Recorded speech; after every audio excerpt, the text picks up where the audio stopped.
Voici très exactement 74 ans, le monde vivait l'une de ses plus importantes mutations, la révolution russe d'octobre 1917. Signe des temps, cet anniversaire sera célébré de façon un peu discrète cette année. Il est vrai que depuis la chute du mur de Berlin, les choses ont considérablement changé dans ce que l'on appelle aujourd'hui l'ancien monde communiste. Il est vrai aussi que près de 3 mois après le coup d'État raté de Moscou, et malgré toutes les versions officielles, les questions restent nombreuses sur ce que certains soviétiques considèrent non pas comme un coup d'État, mais comme un véritable coup de théâtre. C'est ce qui nous a poussé à enquêter sur ces 72 heures qui ont ébranlé le monde, 72 heures qui ont provoqué la seconde révolution russe. Mystère autour d'un putsch manqué, c'est un reportage d'Hervé Brusini et Slava Selivanov.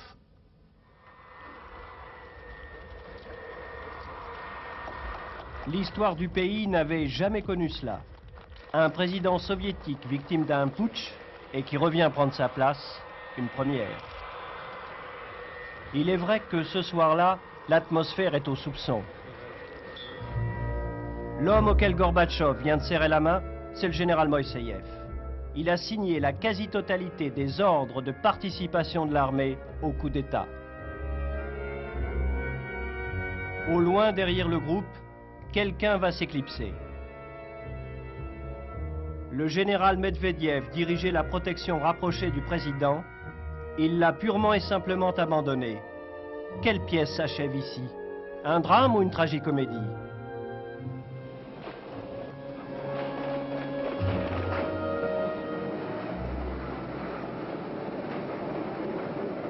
Assurément, une tragédie pour les 3 victimes écrasées par ce blindé dans la nuit du 20 au 21 août.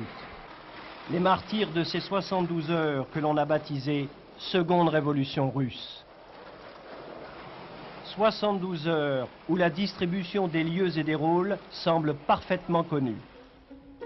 Au Kremlin, siège du pouvoir central, le traître Gennady Yanayev. Fidèle serviteur du parti, son poste de vice-président, il le doit à Mikhail Gorbatchev.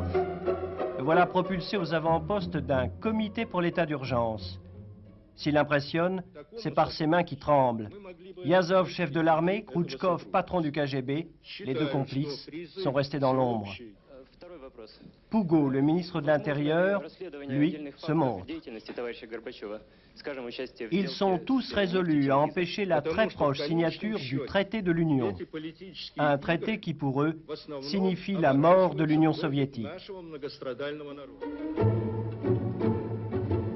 À la Maison-Blanche, où l'on dirige la République russe, le sauveur, Boris Yeltsin.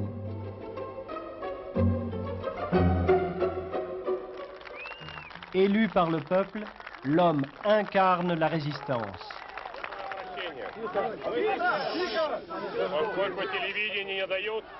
Des milliers de moscovites ont répondu à son appel. La jeune garde démocratique le soutient. Les médias du monde entier vont suivre heure par heure ce qui se passe ici. Pourtant, le nœud de l'histoire se situe à plus de 2000 km de là.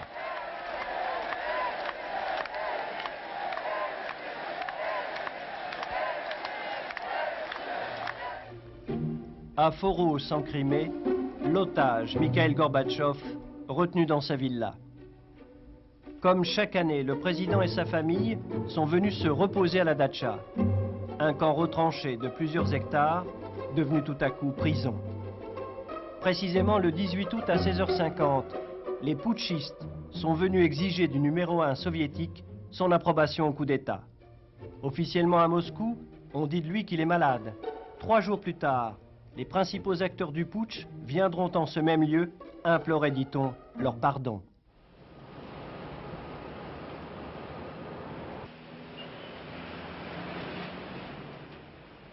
Le scénario, les personnages, tout semble donc évident. À Moscou, on ne le pense pas. Des commissions d'enquête sont au travail, celle-ci est parlementaire. Ces députés sont chargés de faire toute la lumière sur les causes, les circonstances du coup d'État. Manipulation ou pas, À les entendre, ils ont du pain sur la planche. À mon avis, dans ces 3 jours, il y a beaucoup de contradictions, beaucoup d'éléments pas clairs. Si vous analysez les choses, dans tous ces événements, il y a une grande incohérence. Ça pousse à approfondir le dossier et à ne pas tirer de conclusions trop rapides. Atmosphère plus tendue. Ici, ce sont des juges qui travaillent sur ce même dossier. Après 16 ans passés au parquet, un procureur général supervise aujourd'hui les investigations.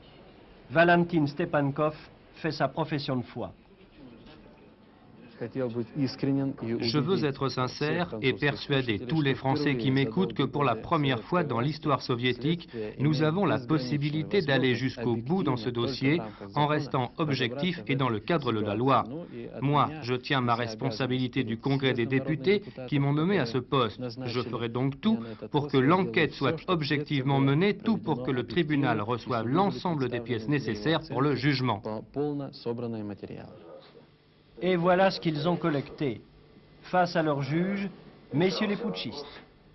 Les premières dépositions de l'ex-patron du KGB et de l'ancien responsable de la défense. Ces documents vidéo ont été mystérieusement confiés aux télévisions occidentales. Pour l'heure, ils sont les seuls éléments dont on dispose pour tenter d'y voir clair. Bien sûr, il y a aussi les déclarations officielles, les interviews, comme celle de Gorbatchev dans sa villa, le jour de sa libération. J'ai été coupé de tout. On a tenu notre front 24 heures sur 24, presque 4 jours.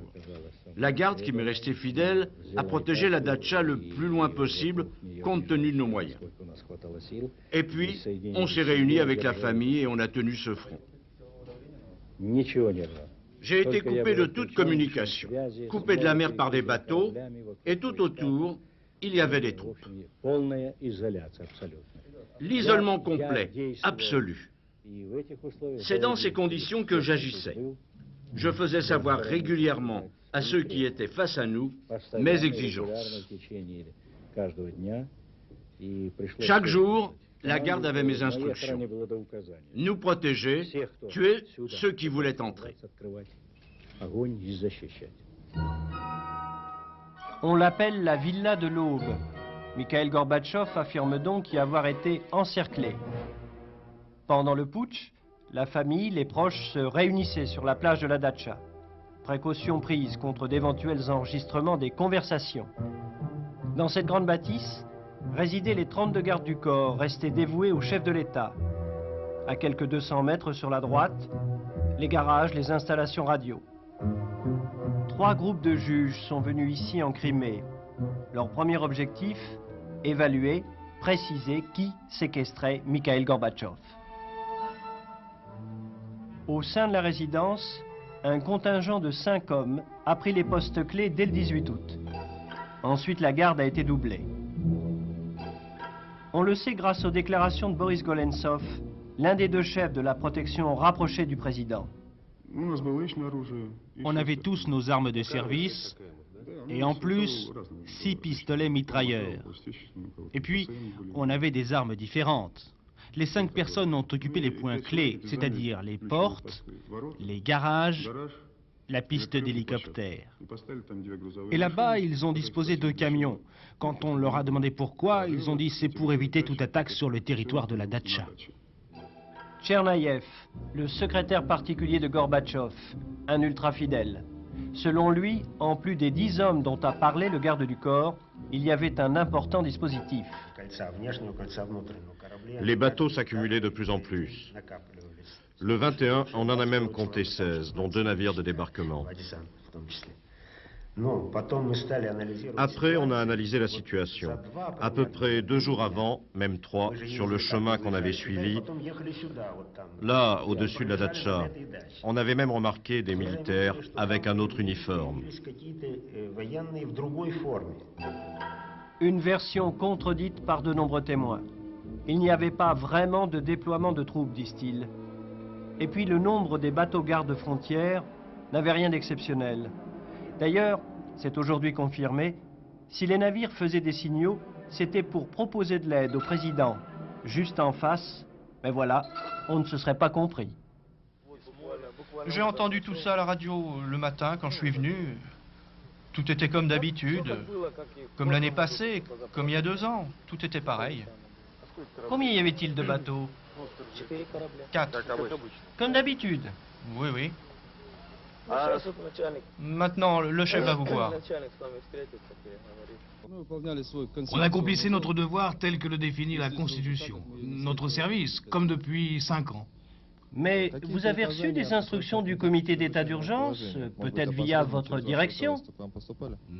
Aucune. Vraiment pas d'instructions? Non, pas d'instruction. Mais l'alerte était-elle déclenchée? Non, on faisait notre service avec le même effectif et sur les mêmes endroits, le tout sans aucune arme. Que s'est-il passé à Foros? Mauvaise réaction des gardes qui n'ont rien tenté? Trop de pression morale sur les Gorbatchev? Les geôliers parlaient souvent des Ceausescu. Où sont les responsabilités? Je ne peux pas vous dire qui est coupable ou qui ne l'est pas dans ces événements, ce sera au tribunal de le faire. Mais nous disposons déjà de données objectives prouvant tel ou tel fait lié à l'isolement du président ou à sa privation de communication. Mais connaît-on les effectifs qui ont bloqué le président? Quelqu'un a-t-il été arrêté? Le nombre est connu. On sait qui était dans l'enceinte de la datcha ou à l'extérieur. Ces gens sont interrogés, mais aucun n'a été arrêté. Mais on connaît les effectifs? Oui, mais c'est un secret de l'enquête. L'isolement du président, ce fut aussi son impossibilité de communiquer. J'ai décidé de demander à ceux qui venaient me voir qui les avait envoyés. Et comme j'ai ici toutes les communications gouvernementales, stratégiques, satellitaires, et ainsi de suite, je prends un téléphone, j'étais à mon bureau, il ne marche pas. Le deuxième, troisième, cinquième, rien. Le circuit intérieur, tout était coupé, isolé. À Foros, les moyens de transmission sont en partie visibles. Aucun signe apparent de travaux sur ces images prises 1 mois après le putsch. Ici, rien ne semble avoir été détruit. Mais parmi les putschistes, c'est vrai, figurait un expert du KGB en matière de communication. C'est lui qui aurait provoqué le blackout. J'ai dit, allez, téléphonons. Moi, j'ai la communication gouvernementale. À travers un système, je peux parler au ministère des Affaires étrangères. Tous les jours, une dizaine de fois, je téléphone pour tout savoir. Et alors, je prends le téléphone, et puis silence. Je prends le combiné de service. Silence. Domaine top secret de l'État soviétique, la technologie de la communication gouvernementale. L'un de ses spécialistes est Valentin Zanin. Son entreprise a fabriqué plusieurs éléments de ce réseau très confidentiel. Techniquement, pour la communication des présidents soviétiques ou américains, on dépense des centaines de millions, des milliards de roubles. Des spécialistes de très haute qualification y travaillent et ils ont créé un système tel que si on coupe le téléphone, la radio se met en marche. Si on coupe l'électricité, ce sont des dynamos qui prennent le relais. Si on retire les dynamos, les accumulateurs entrent en service. Et s'il n'y a plus d'accumulateurs, un soldat peut toujours actionner une manivelle. Bref, c'est un système complexe créé par nos techniciens et si on l'utilise, il marche. Bien sûr, on peut le détruire, mais pour ça, il faut faire venir des camions, des spécialistes, il faut couper, casser, mettre hors d'usage. Mais que nous dit-on? Que 4 généraux sont allés là-bas, qu'ils n'ont même pas utilisé un tournevis, qu'ils n'ont pas cassé les téléviseurs à coups de marteau, qu'ils n'ont pas court-circuité les dynamos, rien. Soit l'affaire ne s'est pas déroulée comme on l'a décrite, soit on avait des moyens de communiquer. Alors il faut tout dire. Nous sommes des gens compréhensifs, bienveillants. On veut tous que le président ait toujours raison, car c'est notre image. Et la mienne. Moi, je vous parle les larmes aux yeux. Il faut que le président soit pur comme du cristal. C'est le visage du pays, c'est mon visage, voilà. La vérité doit être plus forte que le président ou que n'importe qui.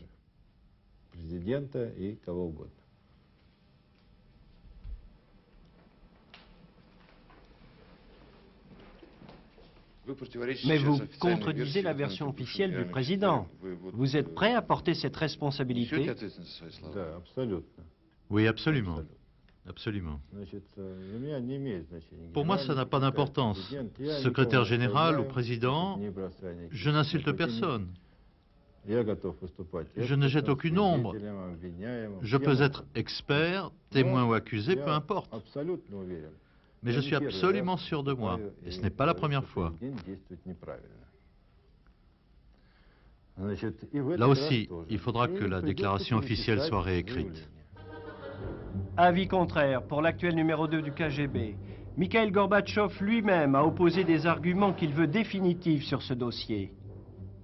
Le 17, une équipe a été créée sous la direction de l'adjoint du chef de la communication gouvernementale. Elle est venue pour détruire le centre de transmission de la présidence. Elle a tout détruit, y compris ceux. Mais vous ne me poserez plus de questions, car tout cela, ce n'est pas à mettre sur la place publique. Soit, mais quelques minutes auparavant, à la même tribune, l'orateur avait tenu des propos qui peuvent apparaître contradictoires.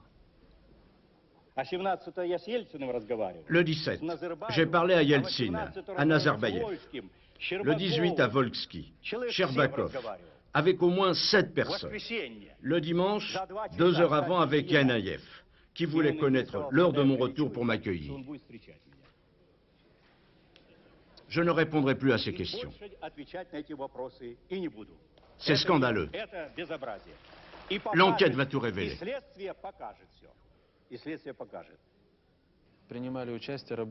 Les membres du KGB, ceux qui s'occupaient de la communication gouvernementale, ont participé à tout ça sur les directives de Khrouchtchev.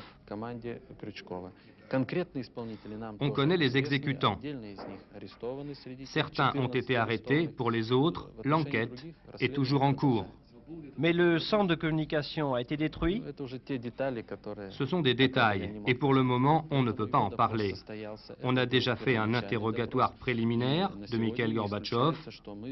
Il n'est pas exclu de l'interroger à nouveau pendant nos investigations. Coupé du monde, encerclé, Mikhail Gorbatchev affirme qu'il était aussi dépourvu de tout moyen d'information. Heureusement, dit-il, il y avait l'ingéniosité des gardes du corps. On a trouvé d'anciens postes de radio dans les locaux de service. Les hommes ont ajusté les antennes, on a commencé à capter n'importe quoi. Le mieux, c'était la BBC.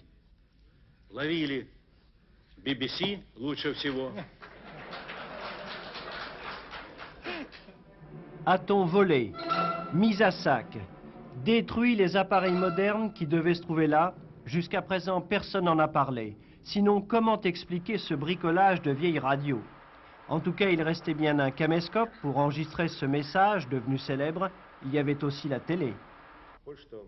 Olga, avec toi, on s'est précipité pour allumer le téléviseur, pour voir s'il y avait une catastrophe à Moscou. Le poste ne marchait pas.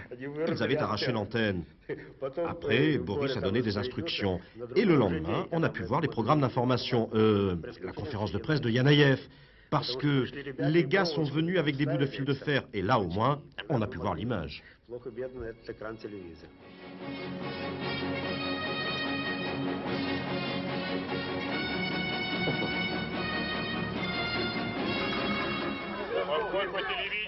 À la datcha de Foros, on a donc pu voir, entre autres choses, ceci.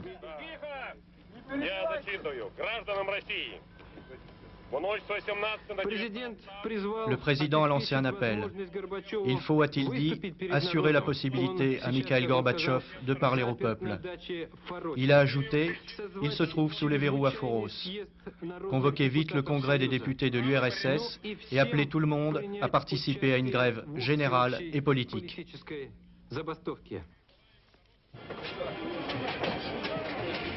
Image d'archive d'un Boris Yeltsin qui monte dans sa ZIL, son véhicule officiel. Un Boris Yeltsin qui roule en convoi, escorté par une voiture de police. C'est de la même façon qu'au matin du 19 août, le jour même de l'annonce du putsch, Yeltsin filait pour rejoindre Moscou. Lui et ses amis politiques sortaient d'une réunion tenue dans sa datcha, en grande banlieue. Les blindés s'écartaient pour laisser passer le cortège. Selon ce document, Yeltsin devait pourtant bien être interpellé. Mais l'histoire veut que le KGB ait raté son coup à 30 minutes près.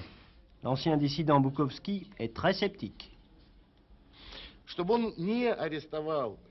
Qu'il n'ait pas arrêté Yeltsin à sa datcha, je n'y crois pas. Quand le KGB fait quelque chose, il te harcèle très longtemps.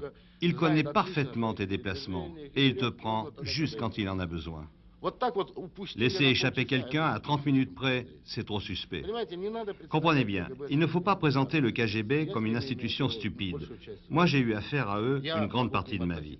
Je peux les traiter d'organisations criminelles. Je peux citer leurs défauts, leurs limites, mais les traiter d'incapables ou d'imbéciles, ça, non.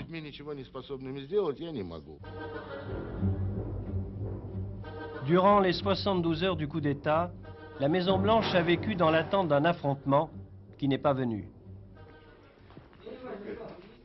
On s'était armé, Boris Yeltsin s'était doté d'un ministre de la Défense de choc, le Parlement siégeait, on prenait décret sur décret, une machine se mobilisait. Et pas en vase clos. Par communication radio, les appels étaient lancés à toutes les troupes concernées par le putsch. Le KGB, l'armée, la milice. Les ordres qu'on vous a donnés, c'est la promesse de nouveaux camps de concentration, d'arrestation de nuit. La bonne vie ne sera plus qu'un mensonge de propagande. Dans cette ruche, toutes les lignes téléphoniques fonctionnaient, y compris les plus confidentielles.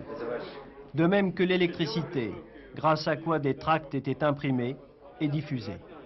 Décidément, il y avait bien du laisser-aller côté putschiste. Comment repérez-vous ceux qui sont avec vous? On se connaît. Dans les rues, il y a des provocateurs. Comment vous les distinguez? Ils se font repérer. À l'extérieur, les moscovites ne s'étaient pas laissés impressionner par les chars. La résistance s'organisait au rythme des fausses nouvelles. Gorbatchev mort d'une crise cardiaque. Gorbatchev transféré à Moscou pour l'obliger à se démettre de ses fonctions.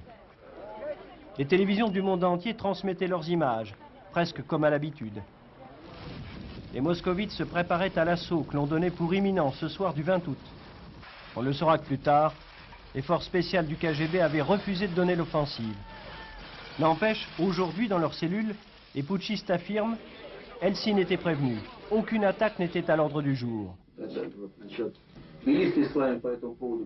À propos de Yeltsin, d'abord, il faut dire que le comité d'état d'urgence ne voulait rien faire contre le gouvernement russe, ni contre la Russie. Plus surprenant encore, c'est ici, à Moscou, dans ce bâtiment discret à souhait, que tout aurait commencé. Le complot y aurait été mis sur pied quelques heures à peine avant le début de l'opération. Je veux répéter que dans le cas présent, oui, dans le cas de ces événements, on ne peut pas parler d'un vrai complot. On s'est réunis le samedi 17 août, la veille, oui. Le 17? Oui, le 17. Et qui s'est réuni? Je ne m'en souviens pas. Je ne m'en souviens pas. Souvenez-vous. C'était il n'y a pas si longtemps. Une semaine s'est écoulée. Vous n'êtes quand même pas allé éplucher des patates ou vous raconter des blagues? Oui, c'est vrai, c'est vrai. Qui vous a invité? Khrouchtchev. La précipitation serait donc le mot-clé de ce coup, difficile à croire. Tous ces ordres top secrets, retrouvés malgré la destruction massive des documents, laissent penser qu'on se préparait à de grandes choses, dans une apparente légalité. Mais l'ordre 8907 est arrivé, retrait des troupes, le 21 août. La raison profonde de cette soudaine faillite de l'affaire reste un mystère. Un uniforme conservé comme une relique. La veuve du général Akrameyev pleure le suicide de son mari. Il avait 67 ans, il s'est pendu dans son bureau. Il n'est pas le seul responsable de l'appareil d'État soviétique à avoir mis fin à ses jours. Depuis la fin du putsch, ils sont 4. Officiellement, 4 suicidés. Pas sûr, dit cet homme, un expert. C'est le juge Glan, numéro 1 de la lutte anti-mafia. Il fut l'un des rares interpellés du coup d'État. Aujourd'hui député, c'est un pro-Yeltsin. Le maréchal Akrameyev travaillait à côté de moi au Soviet suprême et au Congrès des députés du peuple. C'était un homme normal, tout à fait conscient. Personnellement, je ne crois pas qu'un maréchal puisse se pendre. Non, les maréchaux, ça se met une balle dans la tête, comme tous les officiers qui ont le sens de l'honneur. Boris Pougo a choisi le pistolet. Cet ancien ministre de l'Intérieur s'est donné la mort dans des circonstances fort douteuses. Lui et sa femme ont été retrouvés dans leur appartement. Mais cette photo ne serait pas l'exact reflet de la réalité. D'après certaines données, le corps était sur le plancher et le pistolet sur la table de nuit.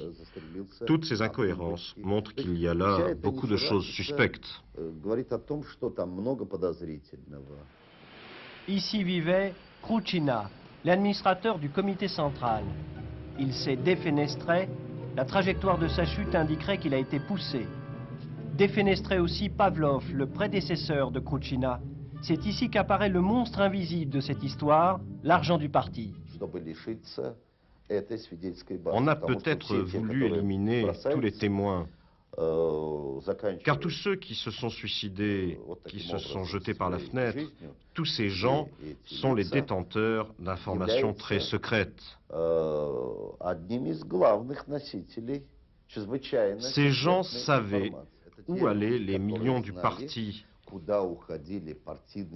où allaient les milliards, dans quelle banque suisse, dans quelle banque allemande.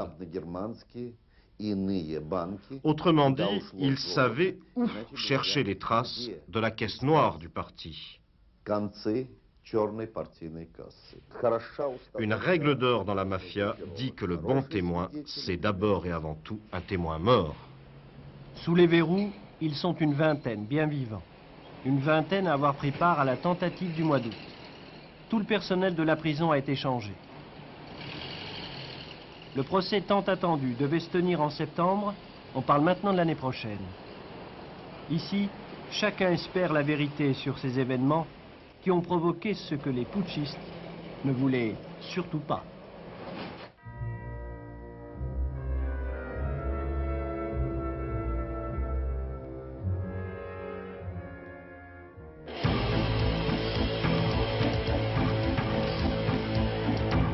Hervé Brusini, bonsoir.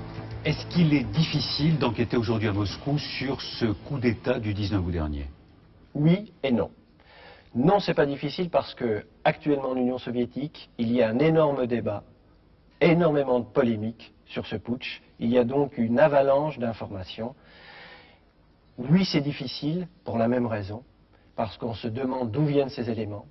Par exemple, les documents vidéo que vous avez vus, qui sont les premières dépositions des putschistes devant leur juge, ont été fournis, on ne sait trop comment, à la télévision Spiegel. Eh bien, le procureur Stepankov, qui dirige l'enquête, a été sévèrement mis en cause. Il a fallu qu'il s'explique à la télévision. Ça a été un énorme scandale. C'est-à-dire qu'il y a enquête sur la commission d'enquête? Il y a enquête sur la commission d'enquête parce que là derrière, il y a un gros problème qui est, je dirais, la corruption en général qui règne là-bas. C'est-à-dire que beaucoup de journalistes peuvent obtenir des informations s'ils payent, ou leurs interlocuteurs, ou les fournisseurs de documents. Ça, c'est nouveau en Union soviétique. Ben, c'est, je dirais, l'oncle Sam, le billet vert, qui maintenant est roi, oui.